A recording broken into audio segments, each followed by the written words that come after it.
తూర్పు గోదావరి జిల్లా అనపర్తి నియోజకవర్గం బిక్కవోలు మండలం ఇళ్లపల్లిలో రైతన్న మీకోసం కార్యక్రమంలో భాగంగా కూటమి నాయకులు రెవెన్యూ అగ్రికల్చర్ అధికారులతో రైతులకు రాష్ట్ర ప్రభుత్వం చేస్తున్న కార్యక్రమాలను వివరించి రైతులందరూ రసాయన ఎరువులు మానే సేంద్రియ ఎరువులు వాడి పంటలు పండించి ఆరోగ్యవంతమైన పంటలు అందరికీ అందించాలని అదేవిధంగా ఆరోగ్యవంతమైన ఆంధ్రప్రదేశ్ ఏర్పాటుకు రైతులందరూ పాటుపడాలని రాష్ట్ర ప్రభుత్వం రైతులకు అందించే అన్ని సౌకర్యాలను వివరించి స్వయంగా రైతుల ఇంటికి వెళ్లి రాష్ట్ర ప్రభుత్వం రైతులకు చేసే అన్ని పథకాలను వివరించి కరపత్రాలు అందించిన యువ నాయకులు నల్లమిల్లి మనోజ్ రెడ్డి ఈ కార్యక్రమంలో బిక్కవోలు మండలం కూటమి నాయకులు ఇళ్లపల్లి గ్రామ కూటమి నాయకులు కార్యకర్తలు పాల్గొన్నారు.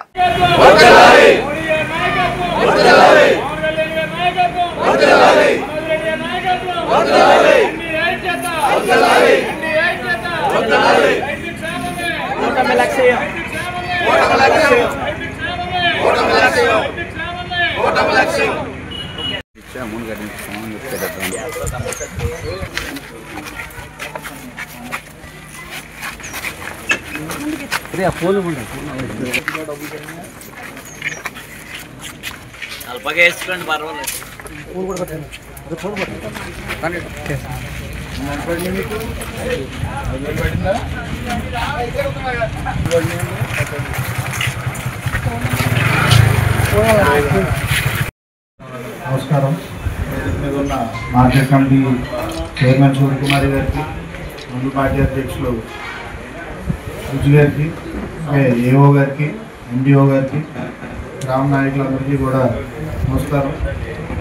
రైతున్న మీకోసం అనే కార్యక్రమం రానున్న 5 సంవత్సరాల్లో రైతుని రాజు చేయాలనే ఉద్దేశంతో చంద్రబాబు నాయుడు గారు ఈ కార్యక్రమం మొదలుపెట్టారు.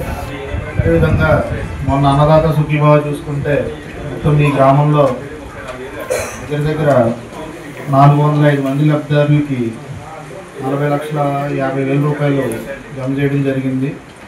అలాగే పిఎం కిసాన్ ద్వారా 212 మంది లబ్ధిదారులకి 21,20,000, మొత్తం కలిసి 61,70,000 ప్రభుత్వం తరఫు నుంచి అందరికీ ఇవ్వడం జరిగింది, లబ్ధిదారులందరికీ.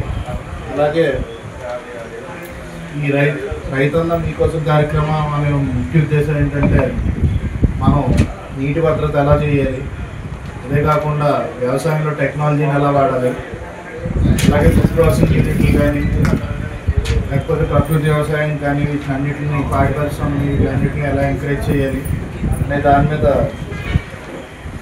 చంద్రబాబు నాయుడు గారి కార్యక్రమం పెట్టడం జరిగింది. ముఖ్యంగా ఏంటంటే డిమాండ్ ఆధారిత పంటలు ఏదైతే మనం రాగులు, జొన్నలు ఇవన్నీ మనం ప్రతిసారి వరికి రేటు ఉండొచ్చు, ఉండకపోవచ్చు. అలాగే మార్కెట్ డిమాండ్ బట్టి ఏ పంట వేస్తే బాగుంటుంది అనేది కూడా మనం రైతులందరూ కూడా సజెషన్స్ ఎలాగ మీకు ఒక అవగాహన ఉంటుంది, ఈ సంవత్సరం ఈ పంట బాగుంది, ఈ పంట బాగుందని. అలాగా డిమాండ్ బట్టి కూడా మీరు ఆ పంటలు కూడా వేస్తే రైతులందరూ కూడా బాగుంటారని చెప్పేసి ఈ కార్యక్రమం చంద్రబాబు నాయుడు గారు నిర్వహించడం జరుగుతుంది స్టేట్ మొత్తం. ప్రభుత్వం నుంచి రైతులకి ఏ విధమైన మద్దతు కావాలన్నా అది అందించడానికి కూడా ప్రభుత్వం సిద్ధంగా ఉంది. ఈ కార్యక్రమాన్ని కూడా మీరు అందరూ వినియోగించుకోవాలని కోరుకుంటూ సెలవు.